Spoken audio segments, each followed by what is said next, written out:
Ce matin, on prévoyait parler de la fournaise ardente. Et puis en regardant le texte, on ne sera pas là avant la semaine prochaine, malheureusement. On a d'autres choses à couvrir avant qu'on arrive à cette fournaise. Mais j'aimerais juste commencer avec un simple point. Est-ce que vous avez des problèmes? On a tous des problèmes. Tout le monde a des problèmes? Oui. Okay. On a tous des problèmes. Je vous pose la question, ça va? Oui, ça va. Mais. Puis on a des problèmes qui sont communs à tout le monde. Est-ce qu'il fait froid ce matin? On souffre tout à cause de ça? Oui. On sympathise avec ça? Bien, c'est sûr, c'est certain. Même quand quelqu'un dit qu'il n'y a pas de problème, tu sais, moi je sais qu'ils ont des problèmes pareils. Souvent, c'est parce qu'ils ne les reconnaissent pas, n'est-ce pas? Il y a des gens qui ont des problèmes et puis ils ne savent pas. Mon fils était en voyage et puis le monde lui klaxonnait.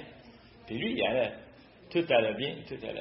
Puis le monde le dépassait puis il disait « En arrière! » pour arrêter, pour voir que, justement, il perdait une partie de son bagage. Il fallait qu'il aille le chercher. Puis là. Mais il ne savait pas. Il y a beaucoup de monde qui aiment ça, qui sont ignorants. Ils ne savent pas qu'ils ont des problèmes, mais ils vivent avec. D'autres, ils ne veulent pas savoir. Et souvent, les gens vont dire, un problème, c'est pas grave. On est bien. C'est quoi le plus grand problème pour l'homme aujourd'hui? Ça nécessite un peu de réflexion, n'est-ce pas? L'anxiété, non. C'est une bonne job. Les gens, il y en a beaucoup qui ont des problèmes avec l'anxiété, pour de bonnes raisons, évidemment. Il y a un autre problème qui est spirituel, c'est qu'il ne sait pas qu'il est perdu et qu'il va vers les temps de vie. Exact. L'ignorance. Hein? Mais la réalité, c'est qu'aujourd'hui, les gens ont des problèmes. Et des fois, c'est des problèmes spirituels, d'autres fois, c'est des problèmes physiques. Question de santé. D'autres, hein? En aussi. Hein, oui. Hein? Alors, on a ce scénario où, dans notre vie, on vit avec des problèmes. Et la question que je me pose souvent, c'est quoi la racine de tous ces problèmes? Moi, je me souviens quand j'avais perdu mon premier emploi, je me sentais mal parce que j'ai dit, comment je vais payer mes factures?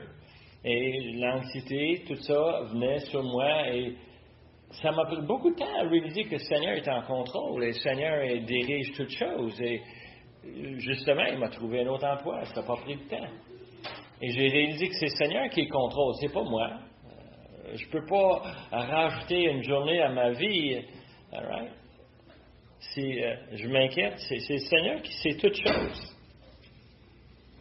Mais c'est quoi la cause, la racine de tous les problèmes dans le monde? On est capable de faire un genre de synthèse, arriver à une idée, c'est quoi la cause racine de tous les problèmes qu'on vit? La désobéissance à la loi de Dieu. Ça, c'est très important. Comprendre que ça a un énorme impact. Notre relation avec Dieu. Et d'ailleurs, je vais dire, c'est probablement le problème pour tout le monde. Et ce matin, on va regarder un homme qui a un problème. Il ne le sait pas. Il ne le constate pas, mais c'est un problème. Proverbe 16, verset 18. Verset qu'on a pris par cœur quand on était des petits enfants à l'école dimanche. Proverbe 16, verset 18, qui dit « L'arrogance précède la ruine, et l'orgueil précède la chute. » Moi, je vais te dire que le grand problème qu'on a, et on va l'explorer en détail, l'orgueil est un problème humain. Et on va dire, on connaît-tu du monde orgueilleux? Oui. Et il y a des personnages dans l'histoire, même aujourd'hui, qui sont des énormes exemples d'orgueil et qu'est-ce que ça fait dans la vie. Okay? On a des exemples et on va en voir quelques-uns. Et ça, c'est un problème qui vient à cause de justement ce qu'on a dit tantôt, la désobéissance à la volonté de Dieu, le commandement de Dieu. Okay? Et ça tombe là-dedans. L'orgueil, c'est littéralement une rébellion contre Dieu. Et on va le voir ce matin. Alors, si on regarde le contexte de ce passage, on va voir dans Daniel chapitre 3. Mais en fait, on a des caractères dans le livre de Daniel. Il y a des caractères qu'on a déjà rencontrés. Hein? On a rencontré Daniel, un jeune homme, éprouvé. Je ne sais pas pour vous autres, quelqu'un vient chez vous, vous arrache de chez vous, vous amène loin de la maison, vous faites travailler pour quelqu'un d'autre comme un esclave. Hein? Et littéralement, on peut voir comment est-ce que pour un jeune homme, ça c'est tous ses plans, tous ses projets, tous ses désirs pour le futur sont tous transformés par quelqu'un qui en prend le dessus. Pris en captivité, Daniel. Mais on a vu que Richard nous a montré que Daniel, c'était un jeune homme qui était quoi? Résolu. Est-ce que vous vous souvenez de ça? Il a fait des résolutions. Il n'était pas pour aller à l'encontre de son Dieu, il était pour l'obéir, coûte qui coûte, et il s'est pris des façons gentilles, polies, mais quand même tenaces. On ne va pas manger la nourriture qui nous est donnée du roi, on va manger quoi? Des légumes. On va respecter. On va respecter. Et on a toutes des logiques, les commentaires sont pleins là-dessus. Daniel ne voulait pas manger la nourriture qui était offerte autrefois aux idoles. Et je peux voir un peu la réaction en disant, écoute, c'est pas pour Dieu, cette nourriture, c'était pour des faux dieux. Et pour lui, il voyait ça comme une insulte à Dieu. Un homme qui a des résolutions. Et là, on va le voir à travers les 12 chapitres que Daniel, c'est un homme résolu. Il va faire ce que Dieu l'exige. Et on va le voir. Ensuite, on a rencontré ses compagnons, Hananiah, Michaël et Azariah. Eux autres, ils ont tous eu des noms babyloniens. Daniel, on a transformé son nom à Belteshazzar. Bel en étant le dieu principal. Il y en avait une 50aine de dieux dans le royaume de Babylone, mais ce dieu-là, Bel, était le dieu principal. Et le nom voulait dire que le Dieu donne des cadeaux. Et Daniel était un cadeau à ce Dieu-là. Ses compagnons, on les a nommés Shadrach, Meshach et Abednego. On voit à travers Daniel que beaucoup de ce qu'on a dans le livre de Daniel n'est pas juif, mais était plutôt babylonien. Le langage, les expressions, beaucoup de ces éléments sont transformés. Et c'est un peu logique un peu. Si je t'amène, jeune homme, dans un pays loin, et à travers les années, les expériences qui arrivent et on l'écrit en biographie, on va avoir une tendance de le prendre dans le langage courant.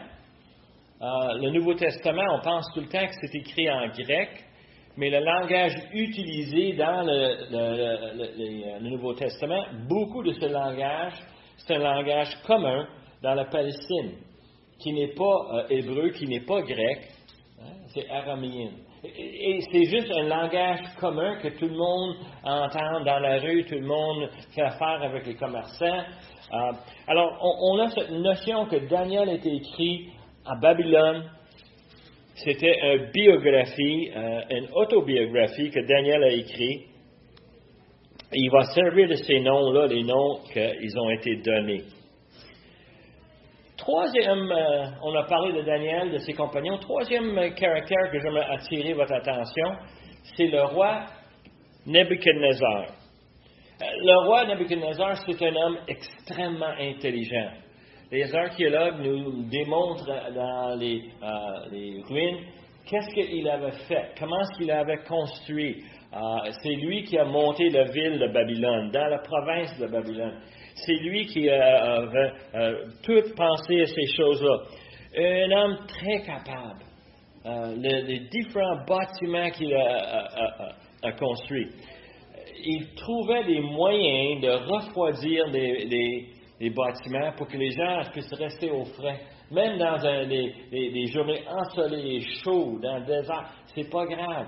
Lui avait trouvé des moyens de faire circuler l'air, de le rendre confortable, tout de son intelligence. C'est un homme qui avait beaucoup d'intelligence dans l'administration. Il gérait son pays avec une énorme efficacité. Juste l'idée de prendre les Juifs et de les amener chez lui, de le former pendant 3 ans, son but c'était simple, c'est qu'il voulait avoir une interface pour être capable de bien contrôler les Juifs qu'il prenait en captivité. Et là, d'ailleurs, c'était un des rôles que Daniel et Hananiah et Michel et Azariah avaient en responsabilité, c'est qu'ils travaillaient pour le roi. Important, ils connaissaient le langage, ils connaissaient les cultures. Et dans tout ce que Nebuchadnezzar faisait, c'est qu'il intégrait les différentes cultures qu'il conquérait, les pays où il prenait pouvoir, et les intégrait dans le sien. Alors, quand on voit le Babylone, on voit un empire qui est uni, très fort. Et Matthieu, la semaine passée, en a parlé justement de la force qu'on trouve dans Babylone lorsqu'on regardait le fameux statue, que la tête était en or, la tête représente la Babylone. Babylone était plus fort que les Grecs, plus fort que les Perses, plus fort que l'Empire romain. L'Empire romain, c'était littéralement une unité en désordre. Pourquoi? Parce qu'il y avait chacun des nationalités et on les gardait à part. On les gardait distinctes. Tandis que Nebuchadnezzar a dit non, si je veux bien gérer ça, il faut qu'on soit unis ensemble. Et c'est la façon qu'il travaillait. Il se montait des équipes de travail, et on va les rencontrer dans les semaines à venir. Il était un homme qui était débrouillard. Souvent, face à des problèmes techniques, il trouvait une façon.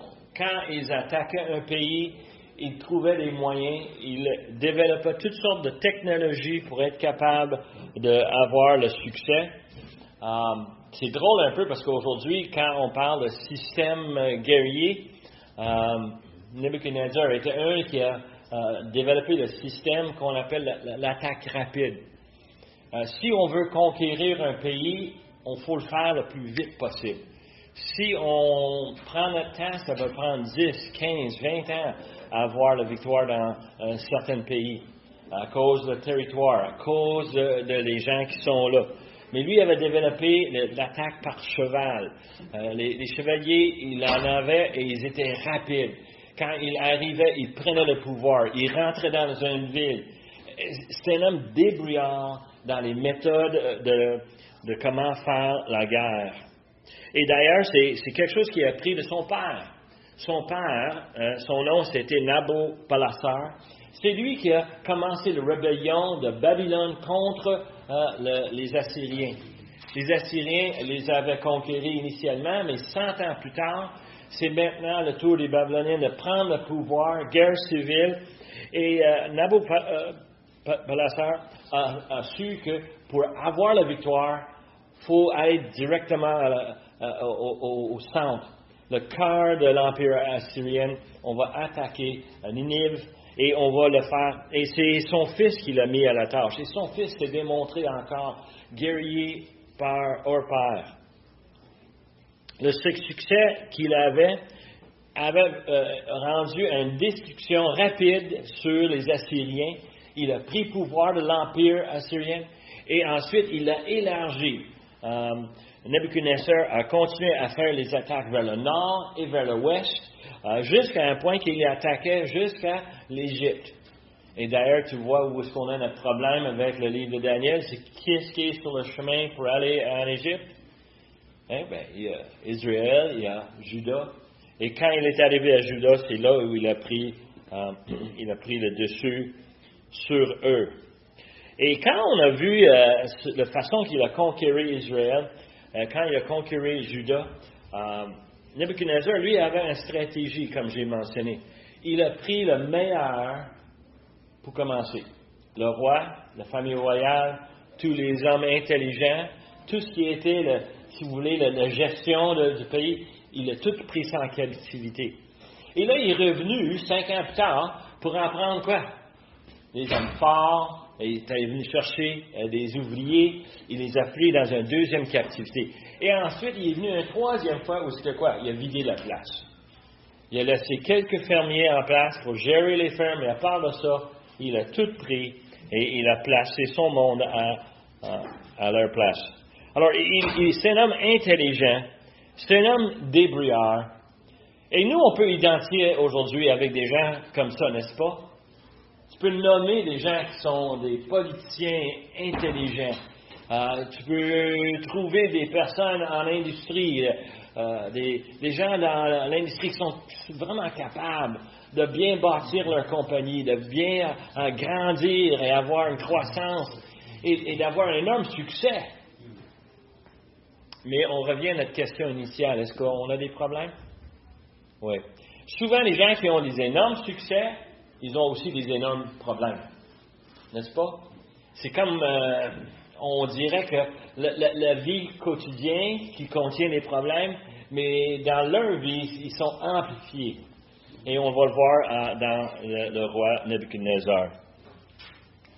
Il était victorieux et il était aussi violent. Et quelque chose qu'on voit souvent dans les prophètes, on parle justement de Nebuchadnezzar, de la façon qu'il a instauré des systèmes pour faire craindre le monde, pour leur faire respecter son pouvoir. Dans chapitre 2, verset 5, on a le roi qui reprit la parole et il dit aux Chaldéens, vous vous souvenez, il avait eu un rêve, Matt nous a tout expliqué ça la semaine passée, il a eu un rêve, il ne me souvenait pas d'un rêve, mais ça avait beaucoup troublé. Alors, il dit aux Chaldéens, la chose m'a échappé, si vous ne me faites connaître le songe et son explication, vous serez mis en pièces et vos maisons seront réduites en un tas immondice. Quand on a regardé ça la semaine passée, Mathieu n'a pas vraiment couvert ça, mais juste pour vous mettre un peu la perspective Côte Noire, ok? C'est une perspective un peu spéciale. On a un sens d'humour un peu différent des autres. On voit des choses. Un gars, Nebuchadnezzar, a un rêve. Je ne sais pas vous autres, est-ce que vous avez des rêves? Moi aussi j'en ai des rêves. Puis des rêves des fois un peu bizarres. OK?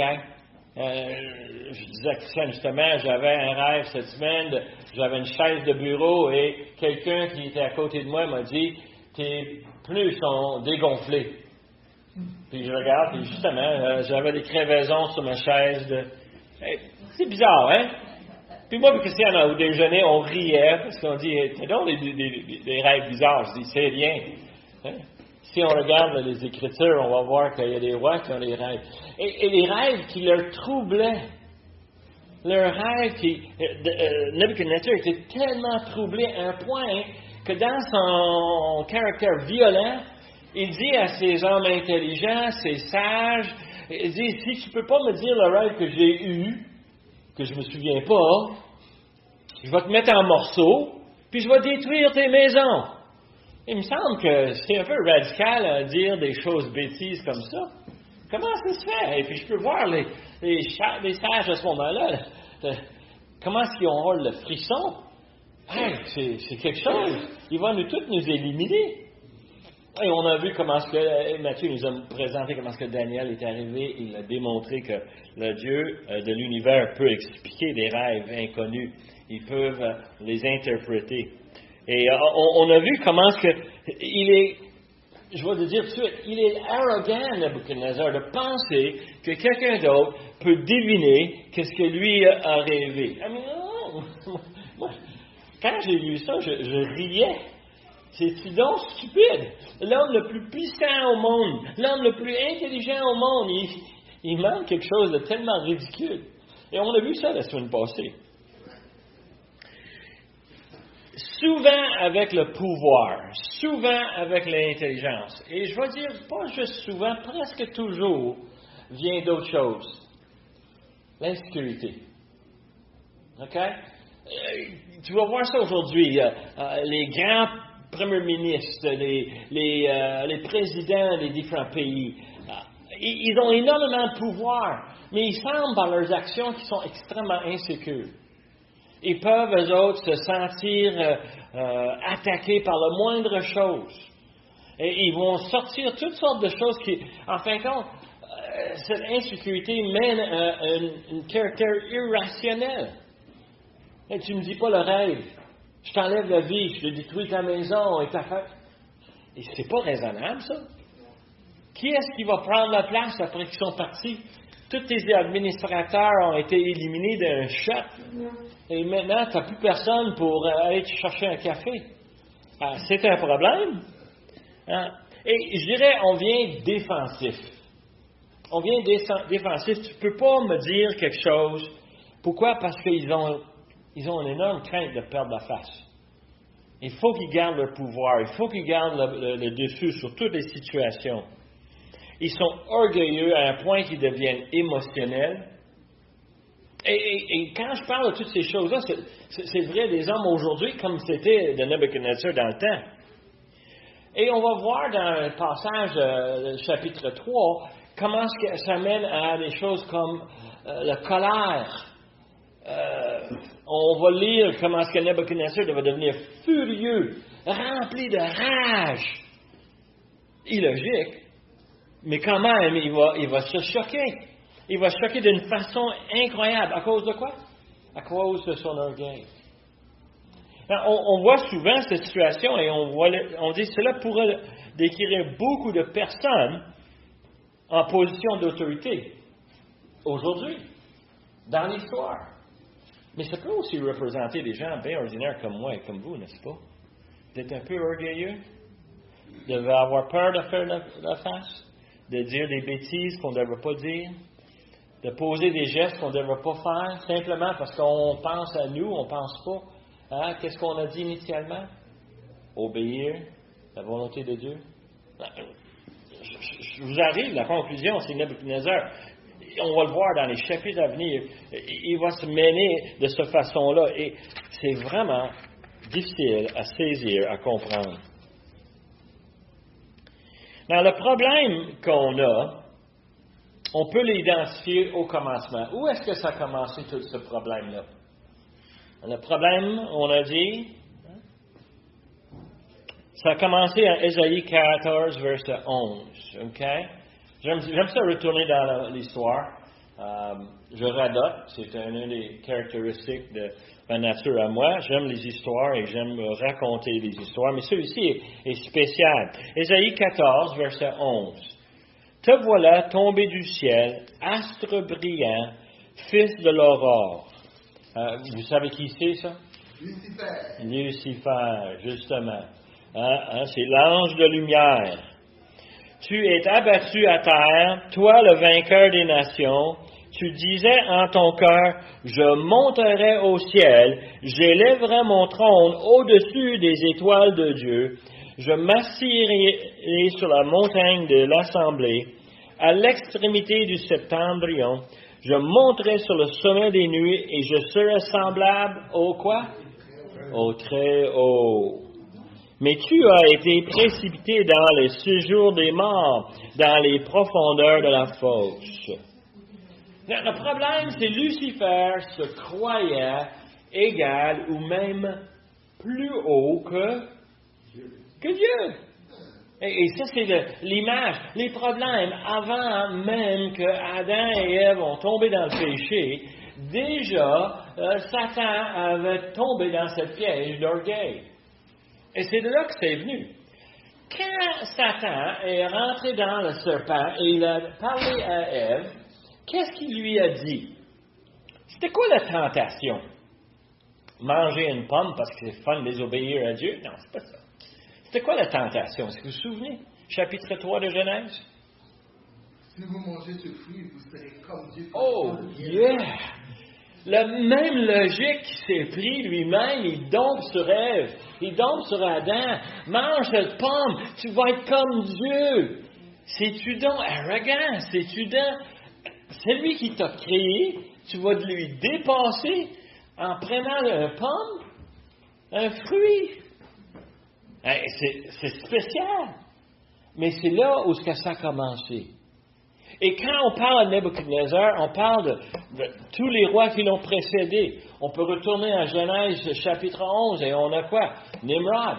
On a cet homme qui a décidé de prendre tous les peuples et garder ensemble dans la même ville et de bâtir un tour, le tour de Babylone. C'est là où ce qu'on parle. Ça vient tout de la même racine. C'est incroyable comment est-ce que les histoires, à travers l'histoire, ils sont tous attachés l'un avec l'autre.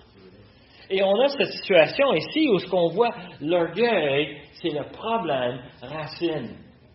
Quand quelqu'un désobéit à Dieu, c'est parce qu'il ne reconnaît pas Dieu. C'est parce qu'il pense qu'il est, quoi? Autonome, qu'il est débrouillard, qu'il peut faire qu'est-ce que ça lui tente, même si c'est contre la volonté de Dieu. C'est un orgueil incroyable.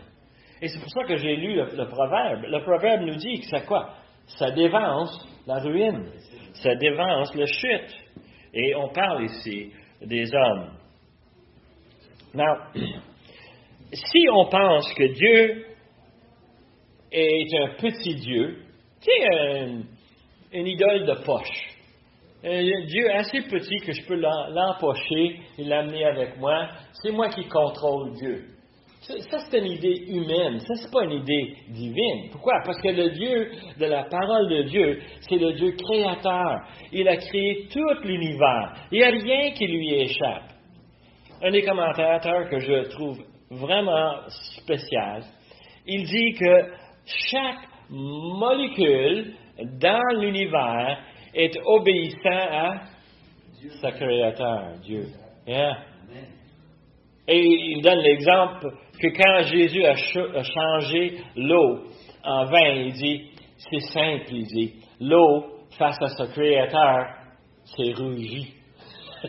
Et moi, j'ai trouvé cette expression tellement drôle, parce que c'est vrai. Les bacs d'eau qu'ils ont amenés, c'est déposé et instantanément, c'est le meilleur vin qu'on a jamais goûté. Comment ça? Parce que les molécules dedans obéissaient à leur créateur. Et nous sommes un paquet de molécules et nous aussi, nous devons être quoi? Obéissants à notre créateur. Et c'est justement ce contraste avec l'arrogance, l'humilité qui vient en sachant qui je suis, qui est en charge, qui je dois obéir. Le souverain de toutes choses dans l'univers, c'est Dieu. OK. Le sujet de le livre de Daniel, c'est dans le titre. OK? Le sujet, et c'est juste pour vous aider, chaque fois qu'on va regarder un passage, on l'a déjà vu, et on va le voir encore. Le sujet de le livre de Daniel, c'est le jugement. Alors moi, je le sais parce que mon nom, c'est Danny, qui vient de Daniel. Savez-vous qu'est-ce que ça veut dire, le nom Daniel? Pierre? Mon juge éternel. Tada! Le juge fait le jugement. Et c'est ça qu'il va avoir dans les 12 chapitres. On va avoir cette expression de juge qui juge l'univers. Et ça, c'est important. Le nom, Daniel, ça a un sens et ça a une importance. Non, le jugement a commencé déjà 120 ans auparavant. C'était au Royaume du Nord, parce que Israël est divisé dans le Royaume du Nord, le Royaume du Sud. 120 ans plus tôt, les Assyriens ont descendu, ils ont pris le Nord en captivité. Il restait juste Juda dans le Sud. Et après ça, le deuxième jugement, c'était Juda qui a reçu justement le jugement livré par Nebuchadnezzar. Non, il faut comprendre que le jugement de Juda était précis. Le jugement sur Israël était unilatéral. On les amène, c'est fini. Mais Judas, c'était bien décrit. Et je vous lis maintenant Jérémie chapitre 25. Juste quelques versets dans Jérémie 25. Pour vous mettre le contexte, Jérémie était un prophète il était prophète en Juda au moment de la captivité. C'est lui qui, justement, était là au moment où on a amené Daniel en captivité. Jérémie était un prophète, il parlait pour l'Éternel, il avertissait. Et devine quoi? Personne ne l'écoutait. Jérémie 25, verset 1. La parole fut adressée à Jérémie sur tout le peuple de Juda, la 4e année de Joachim, fils de Josias, le roi de Juda. C'était la première année de Nebuchadnezzar, roi de Babylone.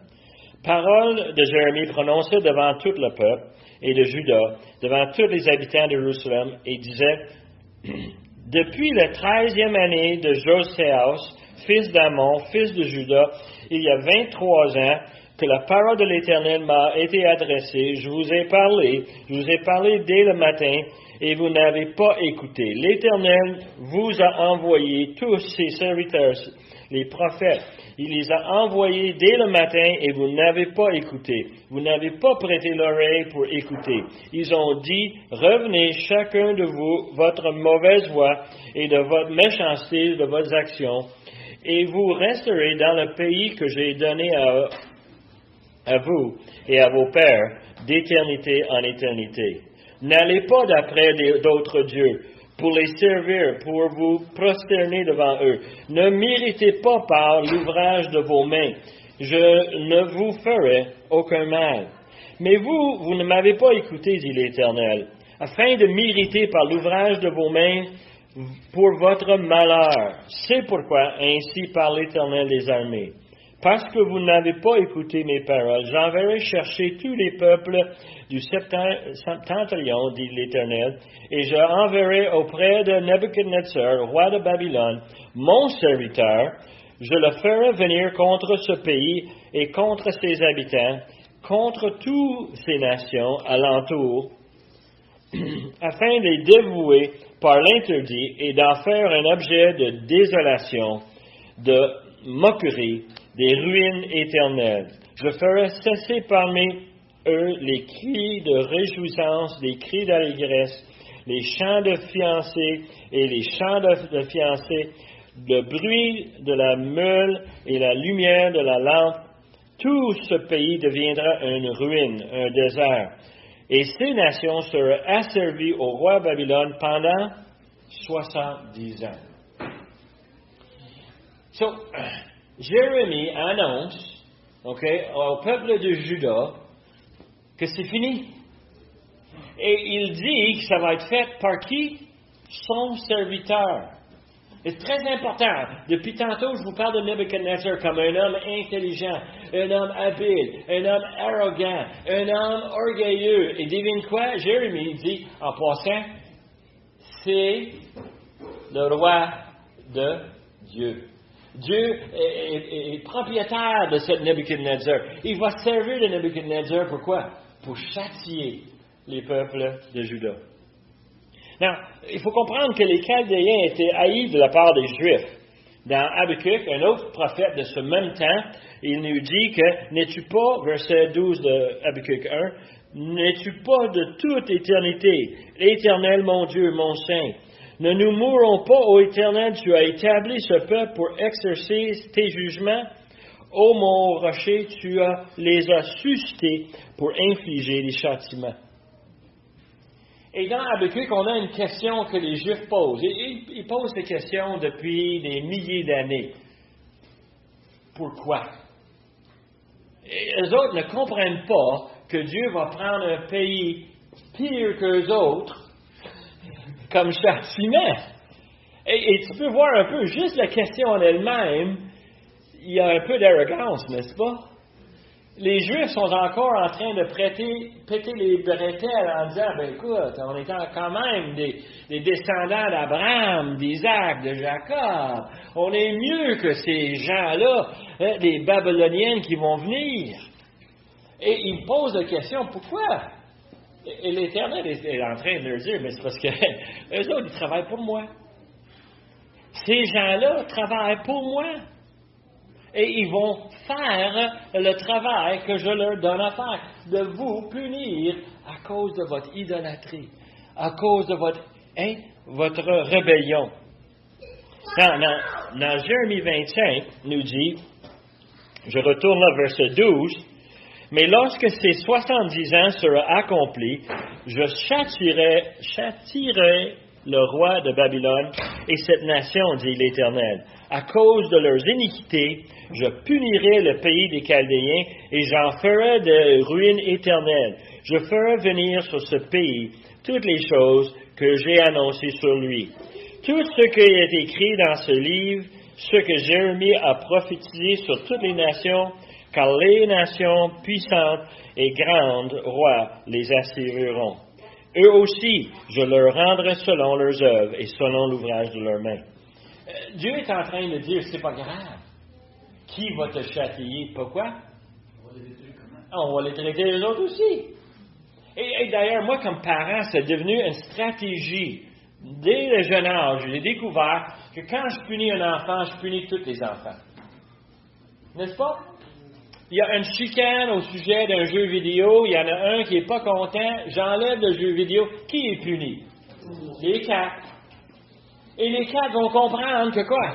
Quand papa donne un jeu vidéo, c'est pas pour chicaner. C'est pour s'amuser, pour être raisonnable. Quand on dit que le temps est fini, le temps est fini.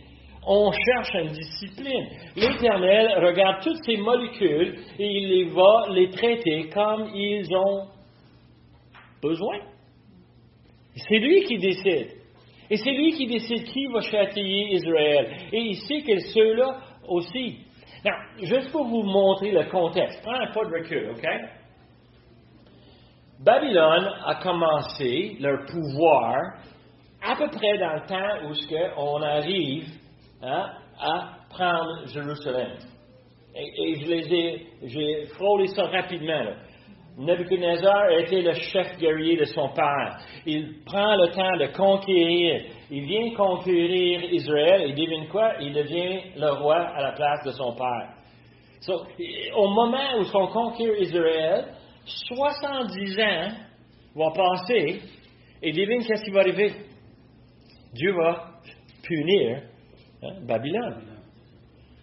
Dieu a suscité Nebuchadnezzar pour une raison. C'est pas parce qu'il est plus intelligent, pas parce qu'il est plus beau. C'est Dieu qui a donné tous ses talents. C'est Dieu qui lui a donné toutes ses capacités. Mais lui, orgueilleux, il pense que c'est lui.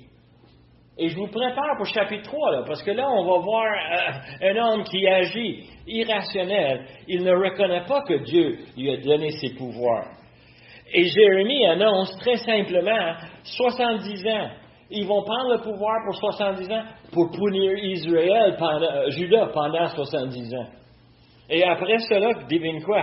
On n'a plus besoin d'eux autres. C'est eux autres qui vont recevoir la punition. Oui, Roy.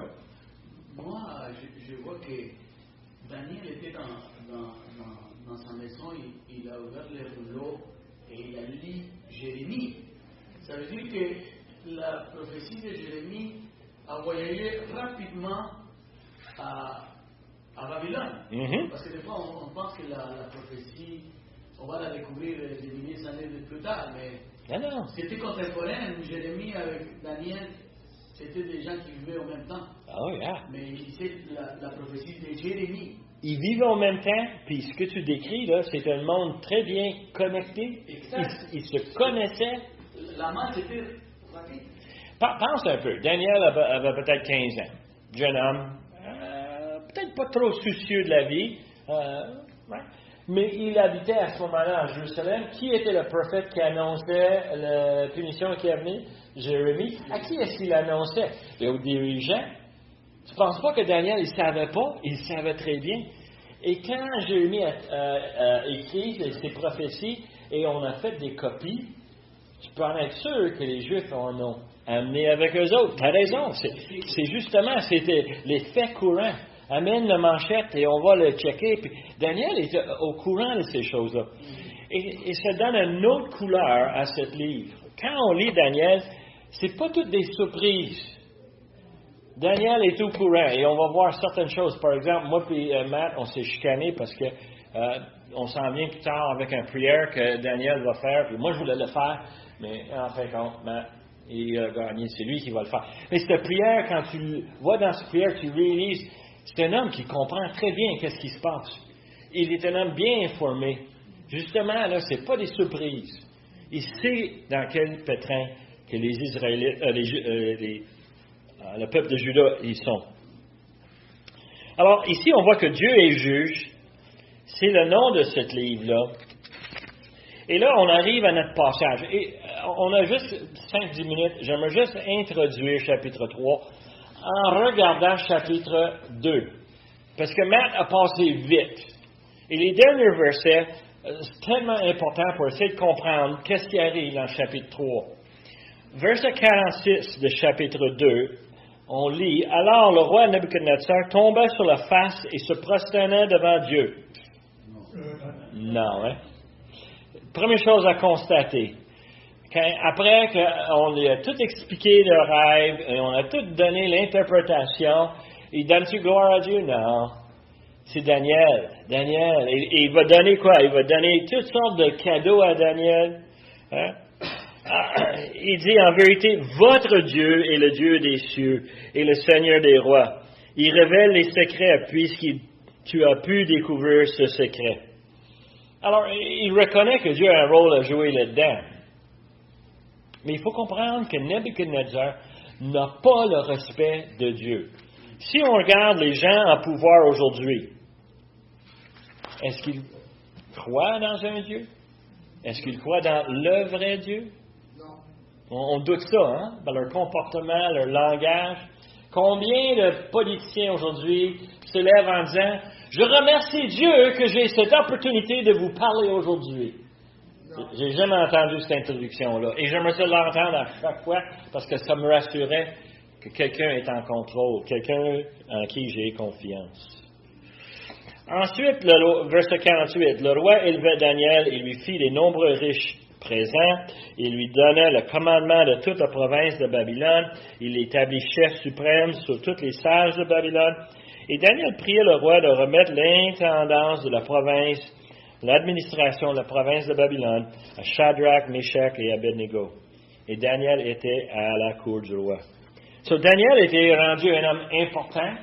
Il est rendu un homme clé dans le royaume. C'est lui qui va, si tu veux, mettre les freins sur l'arrogance et sur l'orgueil du roi. Now, verset 1 du chapitre 3 nous dit que le roi Nebuchadnezzar fit un statue d'or, haut de 60 coudées, et large de 6 coudées. Il le dressa dans la vallée de Dura, dans la province de Babylone. Est-ce possible que le roi place un statut à cause du rêve de chapitre 2? Quelques-uns des commentateurs parlent de ça. C'est un peu logique, hein? Il s'est fait une statue en or. Et il est fait en or, justement. Parce qu'il se dit, je suis la tête en or, c'est moi, alors j'ai de la valeur. D'accord. Et il fait un statut en 4 sections. Non, il fait une complètement en or, oui. De lui, de ça. Et justement, on va arriver à un point où on va exiger quoi? L'adoration de ce statut-là. Alors, il faut comprendre que pour Nebuchadnezzar, il se voit comme étant le roi, le chef, mais bien plus que ça. Il se voit comme étant capable de faire des choses que les autres n'ont pas été capables, d'avoir un pouvoir de Dieu. Beaucoup des dieux humains n'ont que des caractéristiques humaines. Est-ce qu'on comprend cela? Alors, c'est facile de traduire ça et de dire, ben écoute, avec tout ce que j'ai pu faire, c'est moi qui est en charge. Je suis comme un Dieu. Et on sait comment ça marche mal, cette histoire-là. Hérode, quand il a annoncé au cours qu'il est un Dieu, qu'est-ce qui est arrivé? Un ange est arrivé et pouf, mort sur le spot, manger des vers. C'est niaiseux de le dire. Surtout quand il y a un vrai Dieu qui existe, qui surveille, qui connaît toutes choses, il nous voit agir. C'est pas mal. Et justement ici, on a Nebuchadnezzar qui se construit une statue. Now, la suggestion de James Montgomery Boyce, c'est que le statut de chapitre 3 est une amélioration du statut de chapitre 2, justement comme on vient de parler. Mais en fin de compte, c'est une évidence de l'orgueil du roi. Regarde-moi. Regarde le statut que j'ai fait. Moi, je suis un grand homme de 5 pieds 5, mais ce statut est 90 pieds dans les airs. On parle de quelque chose de majeur. Regarde le grand moi. Et tu peux voir un peu, justement, cette arrogance qu'on retrouve chez Nebuchadnezzar. Dans le thème psychologique, on dirait que c'est un artifice. Yeah. Un autre élément que Boyce amène dans son commentaire, moi, je l'aime beaucoup, cet homme-là, et la manière qu'il décrit les choses, il nous fait penser à Daniel chapitre 1, versets 1 et 2. Vous vous souvenez? La 3e année, le règne de Joachim, le roi de Juda, Nebuchadnezzar, roi de Babylone, marcha contre Jérusalem et l'assiégea. Le Seigneur livra entre les mains Joachim, roi de Juda, et une partie des ustensiles de la maison de Dieu. Nebuchadnezzar emporta les ustensiles au pays de Shinéar, dans la maison de son Dieu. Il les mit dans la maison du trésor de son Dieu. Dans ces deux versets-là, on résume très rapidement le fait que Nebuchadnezzar a arrivé son première conquête de Jérusalem. Il l'a fait, il l'a pris, Dieu l'a donné à lui. Et lui part avec Daniel, Hananiah, Michaël et Azariah. Non, c'est pas mentionné ça. Qu'est-ce qu'il a pris? Il a pris les ustensiles. Pourquoi un commentaire de même? Et Boyce, il dit, c'est que quand tu vois ça, tu réalises très rapidement, Nebuchadnezzar a pensé, mon Dieu, Ben Marduk, c'est le nom de son Dieu à lui, est plus fort que Jéhovah. Il est plus fort et je vais prouver ça à tous les pays. Je vais prendre tout ce qui est précieux à son Dieu, ces Juifs-là, et je vais prendre ces ustensiles et l'amener. Les ustensiles, c'est du métal, c'est de l'or. C'est de l'argent, c'est le bronze. Il a pris des choses bien, si tu veux, ordinaires, mais qui avaient un sens important dans l'adoration de Jéhovah. Et lui a pris ça en disant, mon Dieu est plus fort que le tien, nani, poupou. OK? C'est comme ça qu'il pense. C'est la façon que Nebuchadnezzar il pense. Moi, je suis un Dieu. Pourquoi? Parce que mon Dieu, mon idole, est plus fort que tout ce qu'il y avait à Jérusalem. Et on voit cette image, on voit Nebuchadnezzar s'identifier avec la personne de son Dieu. Est-ce qu'on voit ça aujourd'hui? Oui. N'importe qui, tu peux regarder. Qu'est-ce qui est important? Je vais te dire qu'est-ce qui est important. C'est mon téléphone. C'est mes images à TikTok. C'est toutes les choses que je peux voir. Toutes les choses que je peux envoyer. Moi, je suis quelqu'un important. Toi aussi, hein? Oh, ton portefeuille! Mes placements ont bien marché pendant 2025. Je suis un homme riche. Je suis capable. Un homme s'identifie avec ses idoles. Mon char. Mes enfants m'ont taquiné pendant longtemps parce que moi, j'aime ça laver mon auto. Puis ils vont dire, ah, papa, il lave son idole. Ah oui. Le veau d'or. Frotte-les comme faut. On s'identifie avec nos idoles. Pas vrai, ça? Et c'est justement, on voit ça dans la vie de Nebuchadnezzar. Comment il s'y prend, comment il agit, son orgueil, son arrogance. Et d'ailleurs, ça devrait être pour nous un des plus grands avertissements. Alors, je termine avec la leçon ici. On a à peine touché le sujet, mais je voulais vous préparer pour la semaine prochaine. La semaine prochaine, on va regarder Nebuchadnezzar et son fameux statut, comment ça marche et qui est vraiment en charge. OK? Ça, c'est la question pour la semaine prochaine. Mais là, on a un roi qui est tellement exigeant. Et pour nous, on devrait reconnaître, on ne veut pas être comme ça. Et quand on regarde les politiciens, les présidents, quand on regarde les dirigeants aujourd'hui à travers l'histoire, c'est pas des modèles qu'on devrait suivre. En général, c'est des gens orgueilleux, c'est des gens qui se pensent bons.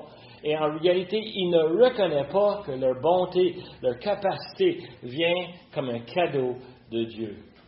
Dieu a placé Nebuchadnezzar sur le pays de Juda. Il l'a fait exprès. C'est lui qui est en contrôle. Les nations autour de nous aujourd'hui appartiennent à Dieu. Et Dieu va faire avec eux comme ça lui tente. Il a un plan merveilleux. Les hommes dans ces nations lui appartiennent. Et ça, c'est important de reconnaître que ces hommes sont des molécules qui servent un Dieu créateur.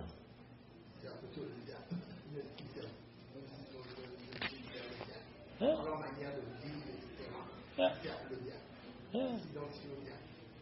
Et nous devons nous voir comme Dieu nous regarde.